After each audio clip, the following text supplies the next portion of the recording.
Pumunta kami dito sa Isabela State University para samahan ang aming anak at amin na ring tinikman ang kanilang pansit kabagan na ang toppings ay itlog na nilaga at ganun na rin ang igado.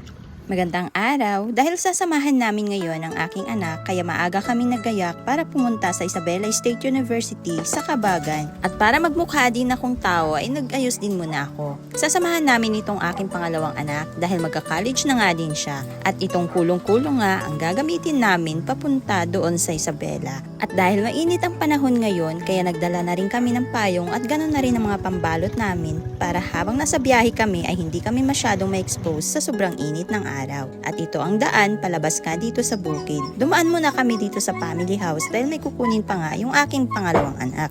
Dinaanan kasi muna namin yung requirements na kailangan niya para ngayong araw na ito. Ito na nga mga kabukid, nasa highway na nga kami. Sobrang aliwalas talaga ng panahon ngayon at mamaya nga talaga mararanasan na namin ang sobrang init ng panahon. At ito nga po, nakapasok na kami at amin ang binabaybay ang National Highway dito sa may Isabela or dito sa probinsya ng Isabela. At papasok na nga po kami dito sa Barangay Katabayongan na may sakop doon sa university. Pasado alas 7 na nga rin nang dumating kami dito sa campus at mayroon na rin pa ilan-ilan ng mga estudyante. Sinamahan ko yung aking anak sa loob ng building tapos ay iniwan ko na siya doon at lumabas na rin ako. Hihintayin na lang namin siya dito sa labas kung saan nakaparada yung aming sinakyan na kulong-kulong. Nakakagutom nga ang maghintay kaya paglabas ng aking anak bago kami umuwi sa Tuguegarao ay naghanap muna kami ng makakainan ng pansit kabagan. At itong si Bunso nga dahil nakatulog ay hindi na nga niya matitikman itong pansit. Gustong gusto pa naman niya itong mga kabukid. At eto nga dumating na nga po yung aming in-order na pansit sa halagang 80 pesos at ito nga po yung pansit kabagan nila na dito mismo sa Kabagan namin matitikman.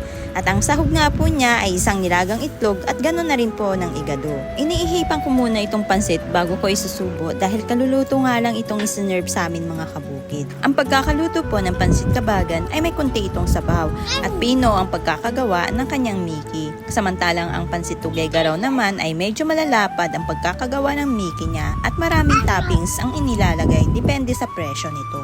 At itong anak ko nga ay halatang nagutom din sa kanyang pag-exam. At eto nga po, papauwi na kami. Pagdating nga din po namin dito sa bahay, ayan nakatulog na nga po yung aking pangalawang anak dahil napagod po sa haba ng biyahe at ako naman ay nakahiga rin. Tapos pagdating naman namin dito sa bukid, dahil nagutom ako sa mahabang biyahe kaya kumain muna ako or nangilaban muna ako mga kabukid. Ang aking ulam nga ito dahil marami kaming kamatis kaya kamatis ang nilagyan ng bagoong ang aking inulam. Tapos may hinog na guyabano din po dito sa bukid at aking panghimagas nga ito mamaya pagkatapos kong kumain. At matamis itong guyabano na hinog na ito tapos sinasawsaw ko pa dito sa bagoong. Hanggang dito na lang mga kabukid. Maraming salamat sa inyong patuloy na panonood.